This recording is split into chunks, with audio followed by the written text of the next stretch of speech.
Halo teman-teman, salam sehat selalu untuk kita semua. Kembali dengan saya Bung Ropan dan kita akan berbicara, akan ngobrol menyambut musim kompetisi yang akan dimainkan di Liga 1 Indonesia.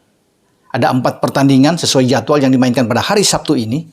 Dengan pertandingan pertama dan pertandingan terakhir itu mendapatkan sorotan atau perhatian dari publik kita untuk bisa melihat hasil akhir laga yang akan dimainkan. Pertama adalah tuan rumah PSIS Semarang menyambut tamunya yang baru promosi ya ke Liga 1, Rans Nusantara. Pertandingan ini akan dimainkan di Stadion Jatidiri. Ada lagi pertandingan antara PSIS Sleman yang akan menjamu PSM Makassar. Kemudian Madura United bertarung menghadapi Barito Putra. Dan terakhir nantinya duel yang ditunggu-tunggu dinantikan banyak orang. Pertarungan antara juara bertahan Liga 1 pada musim yang lalu, Bali United. Mereka akan menjamu Macan Kemayoran, Persija Jakarta di Stadion Kapten Iwayan Dipta di Gianyar. Nah, sebelum saya ke Persija dan Bali United ini, saya akan coba sedikit melihat bagaimana peluang dari PSIS Semarang di bawah pelatih Sergio Alexandre ini. Saya pikir mereka akan bisa mengalahkan Rans karena selain di tuan rumah dukungan penuh dari supporter PSIS, target utama bagi Alexandre adalah mereka harus bisa mendapatkan 3 poin penting di laga pertama. Karena ini mereka incar untuk bisa memotivasi mereka dalam pertandingan-pertandingan selanjutnya yang ke depan. Ya. Dengan Taisei Marukawa ya, yang mereka ambil dari Persibaya, ini diharapkan dia bisa menjadi motor ya, serangan bagi PSIS, dan dia salah satu pencetak gol juga yang baik. Akan ditemani oleh Carlos Fortes, mantan pemain Arema ini yang datang ke PSIS. Jadi bagi lini belakang Rans ini harus berhati-hati. Kalau memang Fortes dalam keadaan fit, dalam keadaan bugar, ini pemain yang berbahaya. Karena di musim pertama dia bersama dengan Arema aja dia sudah bisa membuat 20 gol. Dan dia akan menjadi seorang target man di depan. Ya, kemudian di belakangnya mungkin akan ada Marukawa. Pemain Persibaya lainnya yang diambil pokoknya Ali Sesai ya, yang akan bermain di gelandang juga. Jadi ada 3 pemain ini yang memang menjadi andalan bagi Alexandre sebagai pelatih. Makanya mereka mentargetkan untuk bisa mendapatkan 3 poin ini. Namun tidak boleh untuk lengah, tidak boleh memandang enteng juga karena Rans datang juga dengan ambisi mereka, target mereka untuk tidak kalah. Paling tidak mereka bisa mengamankan 1 poin dari hasil imbang atau mencuri kemenangan untuk bisa mendapatkan 3 poin. Walaupun ini terasa berat. Tapi dengan Rahmat Darmawan sebagai coach ya, yang memiliki 3 pemain asing juga, ini patut untuk diwaspadai oleh Afriano Dewanga dan kawan-kawan yang bermain di lini belakang PSIS. Setidaknya saya lihat ada 3 pemain asing yang kalau dimainkan secara keseluruhan ini berbahaya juga. Mereka punya Makan Konate ya, yang sangat berpengalaman bermain di Liga Indonesia. Ini pemain asal Mali yang diandalkan oleh Rahmat. Di samping juga dengan Victor Salinas, ini pemain yang baru didatangkan dari Brasil, dan Kodai Lida, ini pemain asal Jepang.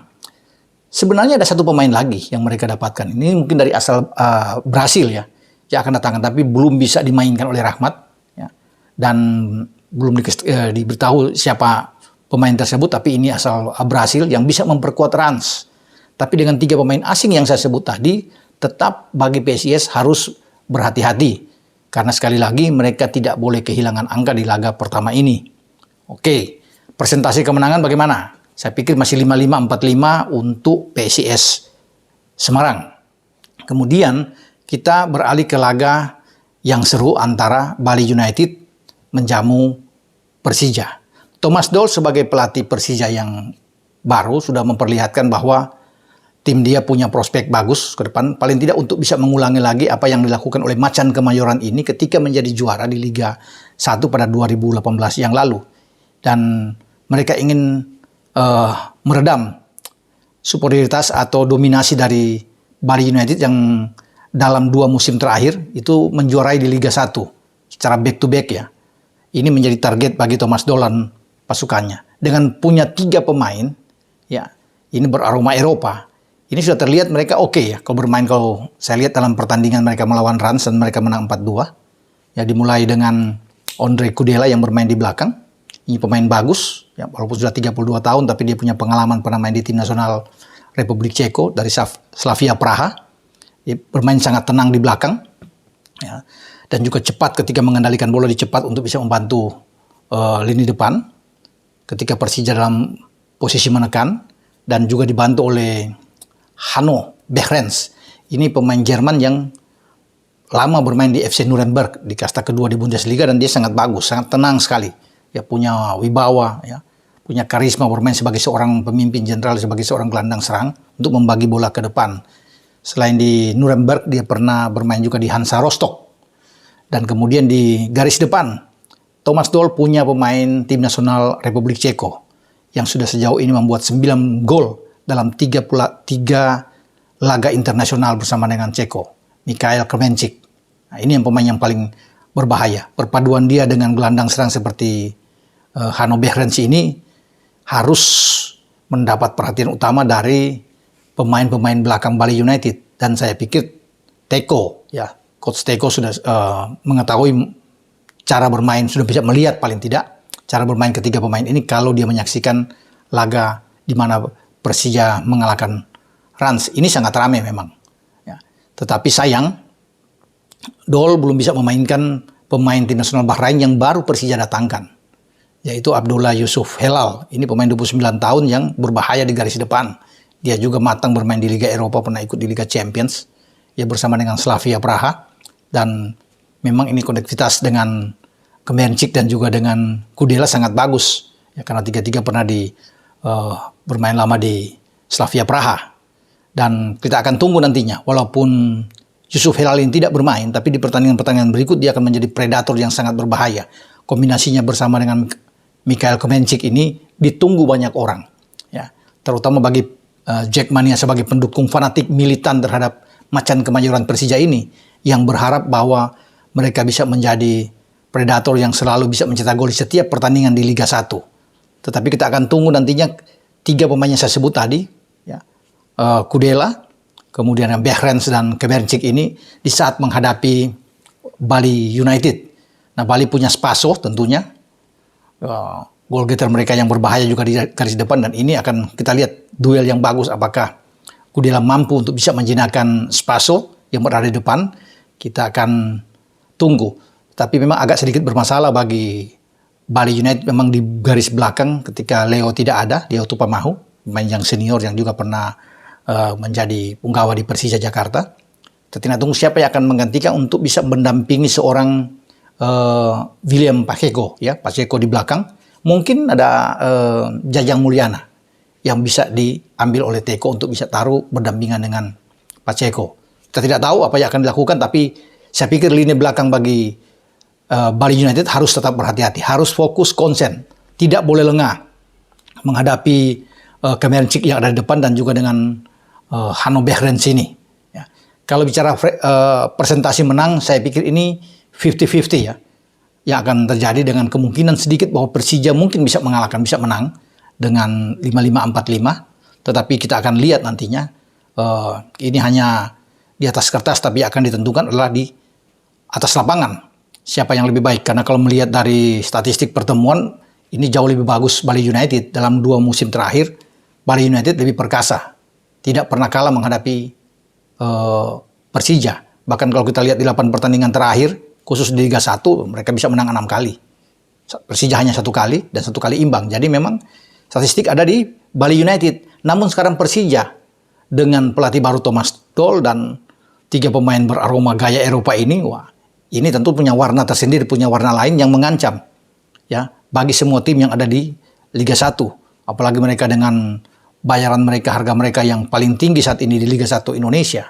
Mungkin ada di atas 100 miliar. Wah, ini luar biasa saya pikir manajemen Persija untuk membangun tim ini pada musim saat sekarang, ya. Karena mereka mengincar untuk bisa menjadi juara. Oke, kita berpindah pada pertandingan hari Minggu. Hari Minggu itu ramai juga karena pertemuan kembali antara 2 tim yang melaju ke final di Piala Presiden, yaitu Arema Malang yang menjadi juara menghadapi Pesut Etam dari tim Borneo FC, ya, di Samarinda. Ini pasti bagi Borneo ingin membalas dendam ketika mereka hanya bermain imbang 0-0 dan kalah secara agregat karena kalah 1-0 ketika bermain di Malang, sehingga gelar juara Piala Presiden itu diambil oleh Arema. Sekaranglah kesempatan bagi Stefano Lillipali dan kawan-kawan untuk melakukan perhitungan kembali, untuk membalas apa yang mereka alami, kalah untuk bisa menjadi juara, diambil oleh Arema di Piala Presiden, dan di laga pertama ini keduanya kembali bertarung. Dan saya rasa ini pertandingan yang seru yang akan kita saksikan di Stadion Segiri, markasnya bagi Borneo. Dan Borneo tidak boleh melepaskan pertandingan ini. Walaupun Arema adalah tim yang sangat kuat, timnya juga bisa berpotensi untuk bisa mengganggu, bisa menjadi juara pada musim ini. Pertandingan ini saya pikir kalau bicara peluang ini 50-50 di antara Borneo dan Arema. Dan satu pertandingan lainnya pada hari Minggu yang kita akan tunggu yaitu pertarungan antara Bayangkara dan Persib Bandung. Persib Bandung di bawah Rene Alberts kita tahu adalah salah satu tim yang punya kedalaman skuad oke. Ya kalau bisa dilihat di sini. Makanya wajar kalau Rene Alberts ini mengatakan kami harus menang untuk laga pertama ini. Memang terasa sulit untuk melakoni setiap laga awal, tapi itu kami akan lewati dengan mendapatkan 3 poin. Jadi ini target yang sudah digaungkan oleh Persib lewat pelatih Rene Alberts. Mereka begitu yakin, tapi tidak boleh anggap enteng.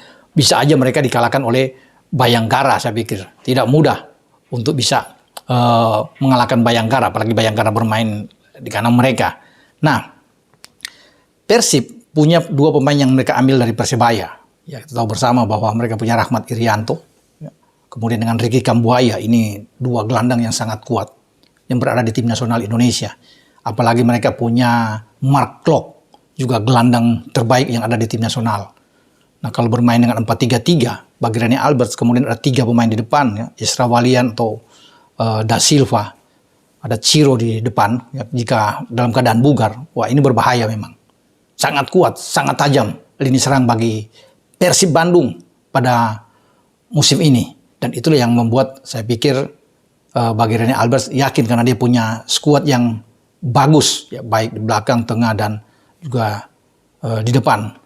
Ada Iqbal Nevo di belakang, ya, ada Kuipers, Ahmad Jofrianto, ini pemain-pemain bagus, Hen-Hen. Semua adalah pemain-pemain yang oke, yang bisa mendukung permainan bagi Persib Bandung. Nah, kita akan tunggu nantinya bagaimana Persib Bandung untuk bisa mendapatkan 3 poin di laga pertama mereka, atau mereka hanya bisa bermain imbang dengan Bayangkara, atau bahkan ada kejutan yang dilakukan oleh Bayangkara untuk bisa mengalahkan Persib Bandung. Kita akan tunggu hasil pertandingannya. Sampai di sini pembicaraan kita untuk menyambut laga pertama di Liga 1 Indonesia pada musim ini. Ciao.